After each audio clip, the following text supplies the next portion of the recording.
Hi, Professor Salchek and the amazing TAs of our leadership development class. My name is Elizabeth Padilla. I'm a third-year family, youth, and community science major from Miami, Florida. And for this leadership interview, the individual I chose to interview and discuss leadership with was Ms. Jill Fall, who happens to be the Assistant Director of New Student and Family Programs, which is one of the functional areas of the University of Florida's Dean of Students office. I met Jill back in fall semester of 2015, which happened to be the first semester that I was attending the University of Florida. And when I met her, I was in the process of not only applying, but I was accepted as an orientation leader for Preview, which happens to be New Student and Family Programs orientation and transition program for both first year students as well as any other incoming students to the University of Florida.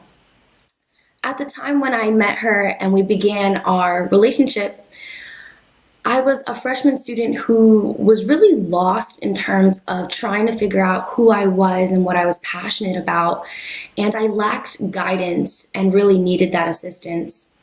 And through the process of becoming a preview staffer and learning what the role entailed and then eventually executing that role and all of my duties, Jill was a mentor for me throughout the entire process. I have admired not only the way that she carries herself as an individual, but also how she has been able to lead by making genuine connections with people, with those that she interacts with, and how she leads by not necessarily being the one up and center, but by really taking a step back, observing and assessing the situation, assessing what people need, and then making it a priority to make those connections, help fulfill the needs of others, and really lead by example. From my freshman year until now, Jill has been someone who has seen my transformation, which has been pretty extended, and the growth of my personal and professional self. And continues to be someone throughout my journey and college experience that as I'm trying to navigate those moments of uncertainty and doubt, I really rely on her expertise, her advice, and her support because I know it's authentic and genuine and that she has my best interest at heart.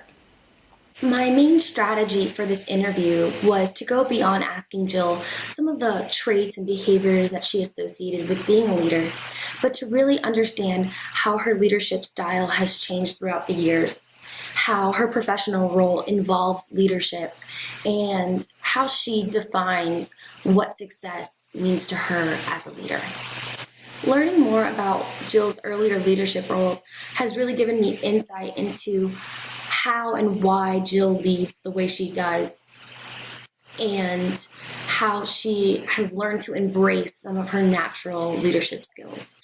For example, in high school, she explained to me that she served as one of 4 captains of her swim team, but she constantly questions her ability to lead and be a captain because she recognized that she was one of the slower swimmers on her team and that she was definitely not the fastest and not the one who always won the medals or the competitions.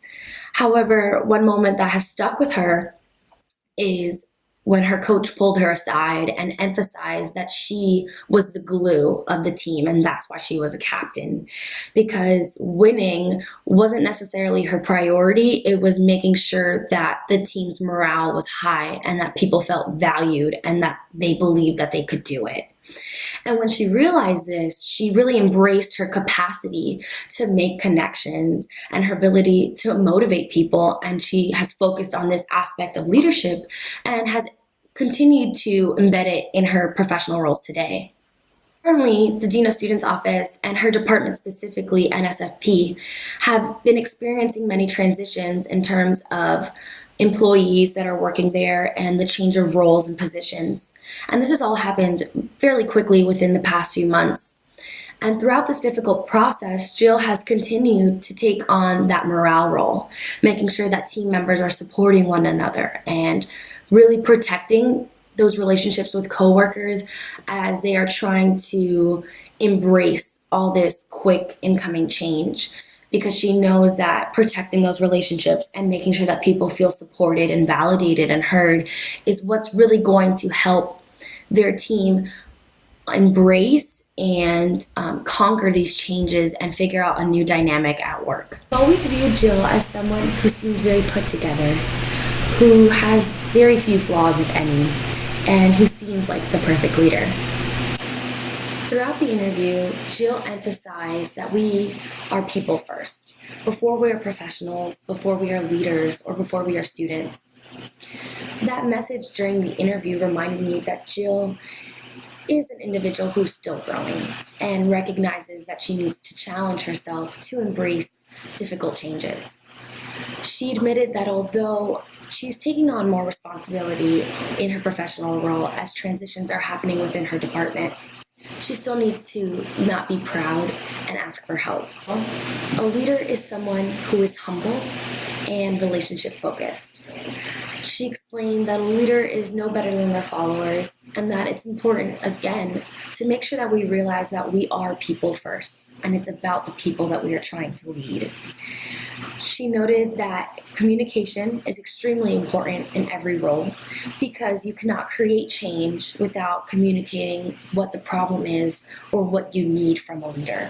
She values a strong work ethic and commitment to either your profession or your team.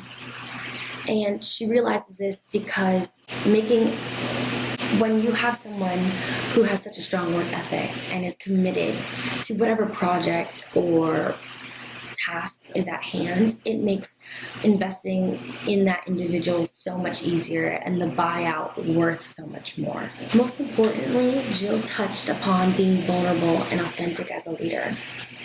The best thing you can do is not try to fulfill the position of someone before you or the leadership and the way they handle situations, but to really break that mold and to be yourself and own it.